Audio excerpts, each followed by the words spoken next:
The gang phenomenon in Los Angeles has inspired an entire generation to grab a rag, get strapped, and represent their clique.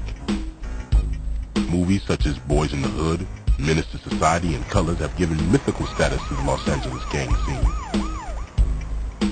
But what exactly are these street soldiers fighting for? What does it mean to be a Crip or a Blood? And where did it all come from? Fez hits the deck and finds out the real deal from OGs and experts that were there from the beginning. Be good out there. Alejandro Alonso is a leading authority on Los Angeles gangs and the founder of StreetGangs.com. He's been researching and documenting LA street gangs for the past 10 years. Statistically, there are about 1,000 individual street gangs in Los Angeles County. In terms of Bloods and Crips, there's about 275 Blood and Crip gangs. That breaks down to about 200 Crip gangs and about 75 Blood gangs.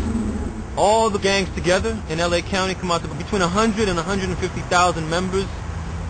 And in terms of homicides, in 2002, there was a little over 650 gang-related murders in the city of LA, not the county of LA, just the city of LA.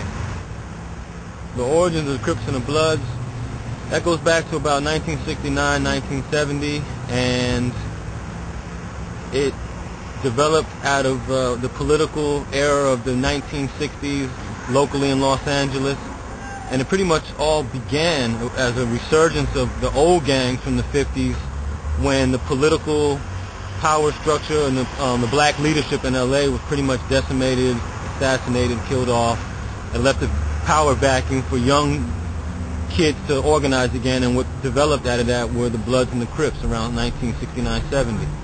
Well, we didn't really have the mindset of the Black Panthers because we didn't really feed the people like the Panthers did. You know, we were community-based and backed, and what we wanted to do was help the community. But we couldn't help the community because they had said that we were organized crime. Said that we were just bad to the bone. We were gangsters.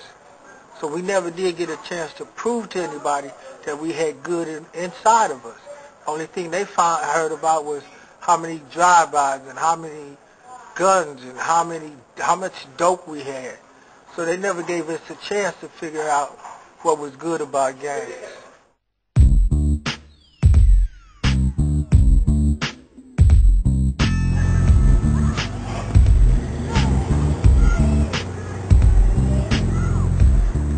The Jungle, setting of the 2002 film Training Day and home to a triple OG that GQ magazine called the man that helped introduce crack cocaine to America.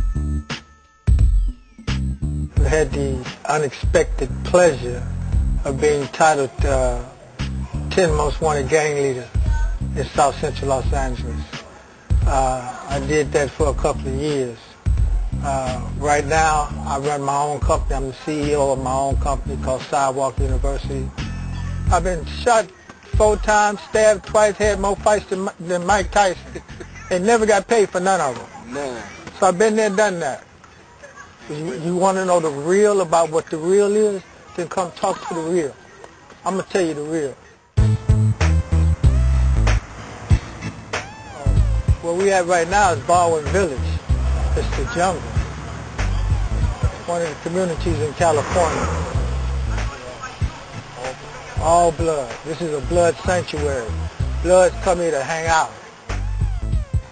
The Bloods handshake is like this. It's like this and like this. So it's 2 fingers out, and then these 2 fingers together.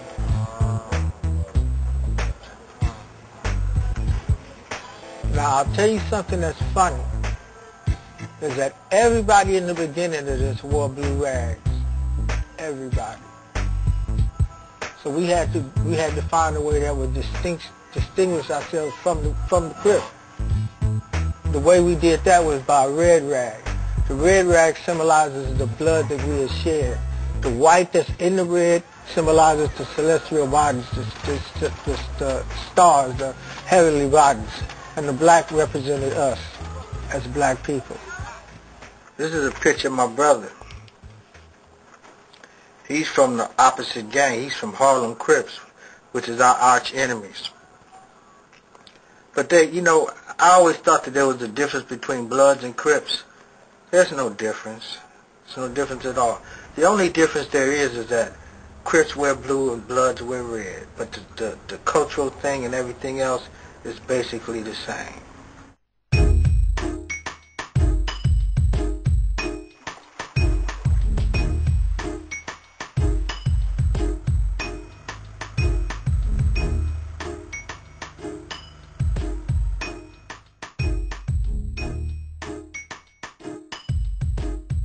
Down in the valley on Sepulveda Boulevard, what seems like a million miles away from the jungle, a former pimp and true OG, Mike Conception, sheds light on the other side.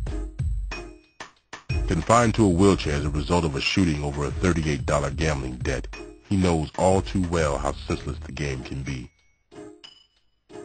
Yeah, I'm Mike Conception. I'm from West Side, you know, West Side of L.A. and stuff. You know, I'm one of the OG Crips, you know what I mean, from way back in '69. One of the guys who created it.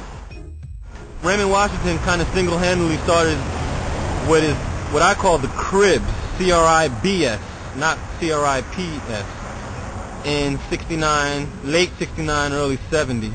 And then Jamel Barnes and Stanley Williams continued this Crib identity, but then it started to change into this Crippin' around '72, '73.